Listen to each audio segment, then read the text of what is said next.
പിതാവിനെ മകൻ വെട്ടിക്കൊലപ്പെടുത്തിയ സംഭവത്തിന് ബ്ലാക്ക് മാജിക് ബന്ധം.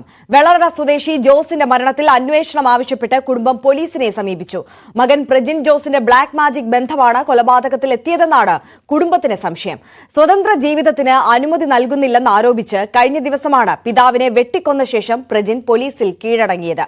പ്രജിന്റെ മുറിയിൽ കുടുംബാംഗങ്ങൾ നടത്തിയ പരിശോധനയിൽ ചില ബിംബങ്ങളും കൂട്ടിയിട്ടിരുന്ന നിലയിൽ മുടിയും ചില പ്രത്യേകതരം ആയുധങ്ങളും കണ്ടെത്തിയിരുന്നു. ഇത് ദുരൂഹത വർദ്ധിപ്പിച്ചു.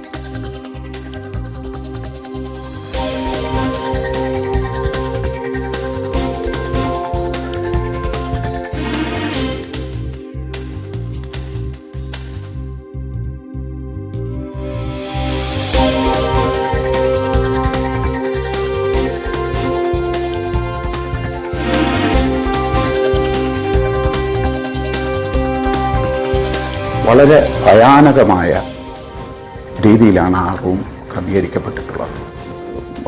കാണുമ്പോൾ തന്നെ കാണുന്ന ഒരു വ്യക്തിക്ക് ആ റൂമിൽ പേടിക്കുന്ന രീതിയിലുള്ള സംഭവങ്ങൾ, അതിനകത്ത് ചില ആഭിചാര ക്രിയകൾ നടക്കുന്ന രീതിയിൽ കളിമണ്ണുകൾ, മറ്റ് ചില ബിംബങ്ങൾ, ഇതെല്ലാം അതിനകത്ത് അവൻ സൂക്ഷിച്ചിരുന്നു. ഞങ്ങളുടെ അറിവനുസരിച്ച് ഒരു സാത്താൻ സേവ എന്തോ പറയുന്ന ആ ഒരു പ്രക്രിയയിൽ അവൻ അകപ്പെട്ടു പോയിരിക്കുന്നു എന്ന് ബലമായി സംശയിക്കുന്നു. ഈ സിനിമ പിടിക്കുന്നതുമായി ബന്ധപ്പെട്ട് സിനിമ അഭിനയ രീതി പഠിക്കുന്നതിന് വേണ്ടി എറണാകുളത്ത് പോയി വന്നതിന് ശേഷമാണ് അവന് കൂടുതൽ അവൻ്റെ സ്വഭാവത്തിന് മാറ്റം വന്നത്. അവൻ ഏത് സമയത്തും രാത്രി 12 മണിക്ക് ശേഷം പോലും അവൻ അപ്പനും അമ്മയും ഇരിക്കെ അവരോട് ചോദിക്കാതെ പോലും ഇറങ്ങിപ്പോകും. ആ സമയത്ത് ഏതെങ്കിലും സമയത്ത് മടങ്ങി വരും. ചോദിച്ചാൽ മറുപടിയില്ല. ചിലപ്പോൾ ദേഷ്യപ്പെടും. പ്രജിൻ്റെ ഭാഗത്തു നിന്ന് ഈ മാതാപിതാക്കളെ ഭീഷണിപ്പെടുത്തി ചോദിക്കുമ്പോഴെല്ലാം പൈസ, അത് 10 രൂപയായാലും 10,000 രൂപയായാലും ലക്ഷങ്ങളായാലും ചോദിക്കുന്ന സമയത്ത് അവന് കൊടുക്കണം എന്നുള്ള ആ വാശി, അതിൻ്റെ പേരിൽ ഈ പാവപ്പെട്ട ഈ പിതാവും മാതാവും അനുഭവിച്ച ക്രൂരത, അവർ ഏറ്റ ആ മർദ്ദനത്തിന് ഒരു കണക്കുമില്ല. ആ പിതാവിൻ്റെ മുഖത്ത് കാർക്കിച്ച് തുപ്പി ആ പിതാവ് ഇരു കൈയും എടുത്ത് കൂപ്പി വളരെ വിഷമതയോടെ ഇരുന്നിട്ടുള്ള ദിവസങ്ങൾ, അത് ഞങ്ങളോട് ആ മാതാവ് ആ അഭിപ്രായം ഞങ്ങളോട് പങ്കുവച്ചത്. വിവരങ്ങളുമായി അരുൺ മോഹൻ നമുക്കൊപ്പം ചേരുകയാണ്. അരുൺ, നമ്മുടെയൊക്കെ പൊതുബോധത്തിന് ഒരിക്കലും അംഗീകരിക്കാൻ കഴിയാത്ത ഈ ബ്ലാക്ക് മാജിക് പോലുള്ള വിഷയത്തിലേക്കൊക്കെയാണ് ഈ കുടുംബം സംശയം വിരൽ നീട്ടുന്നത്. നേരത്തെ ഈ പിതാവിനെ കൊലപ്പെടുത്തിയതുമായി ബന്ധപ്പെട്ട് പ്രജിൻ പോലീസിനോട് പറഞ്ഞ കാര്യങ്ങളിലൊന്നും പക്ഷേ ഇതുമായി ബന്ധപ്പെട്ട ഒന്നും പ്രതിപാദിച്ചിട്ടുണ്ടായിരുന്നില്ല എന്നാണ് മനസ്സിലാക്കുന്നത്. പക്ഷേ ഈ മുറി പരിശോധിക്കുമ്പോൾ അതിൽ നിന്ന് ലഭിച്ചിട്ടുള്ള പല വസ്തുക്കളും വലിയ ദുരൂഹത ഉയർത്തുന്നുണ്ട്. എന്താണ് പോലീസ് പ്രാഥമികമായി ഈ മുറി പരിശോധിച്ചതിന് ശേഷം നൽകുന്ന വിവരം? അത് തന്നെയാണ് നമുക്ക് പങ്കുവെക്കാനുള്ളത്. കഴിഞ്ഞ ബുധനാഴ്ചയായിരുന്നു ഈ പറയുന്ന ജോസ് എന്ന് പറയുന്ന 70-കാരൻ മകന്റെ ദാരുണമായ വെട്ടേറ്റ് മരിക്കുന്നത്. ഈ പറയുന്ന അന്ന് ഇന്നും ഈ പറയുന്ന തരത്തിലുള്ള ഈ പറയുന്ന ഒരു ഗൗരവമായ ഒരു വിഷയമായി കണ്ടിരുന്നില്ല. കാരണം ഒരു മകൻ അച്ഛൻ വെട്ടിക്കൊലപ്പെടുത്തി എന്നുള്ള ഒരു കേവലമായ ഒരു കൊലപാതകത്തിലേക്ക് എത്തുന്ന ഒരു വിഷയമായിരുന്നു. എന്നിരുന്നാൽ അതിൽ നിന്നൊക്കെ മാറി ഇതിന് പിന്നിൽ ഈ പറയുന്ന ഇത്തരത്തിലുള്ള ചില ആഭിചാര കർമ്മങ്ങൾ അല്ലെങ്കിൽ ബ്ലാക്ക് മാജിക് പോലുള്ള സംഭവങ്ങൾ ഉണ്ട് എന്ന് ഉറപ്പിക്കുന്ന തരത്തിലേക്ക് ഈ വിഷയങ്ങൾ വഴിമാറിക്കൊണ്ടിരിക്കുന്ന ഒരു സാഹചര്യമാണ് ഇപ്പോൾ നമുക്ക് മനസ്സിലാക്കാൻ കഴിയുന്നത്.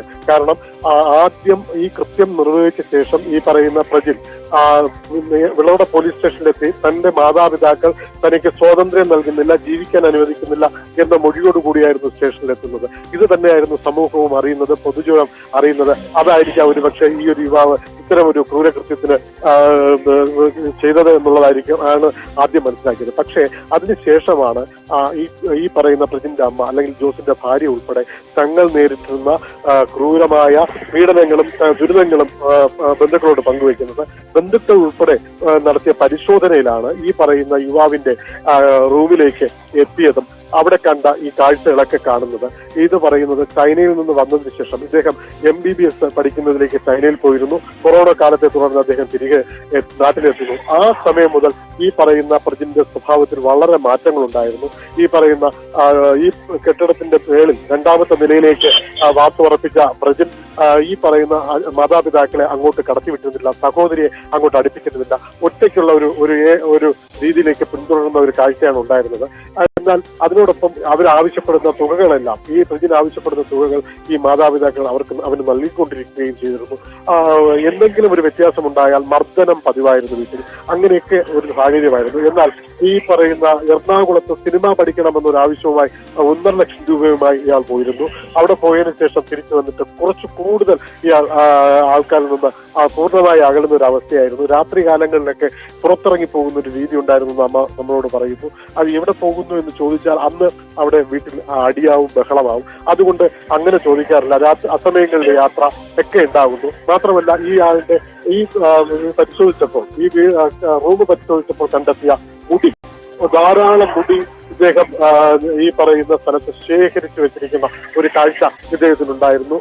ഒപ്പം പല ബിംബങ്ങൾ, പല ആയുധങ്ങൾ ഒക്കെയും ഈ റൂമിന്റെ പല ഭാഗങ്ങളിൽ നിന്ന് കണ്ടെത്തി.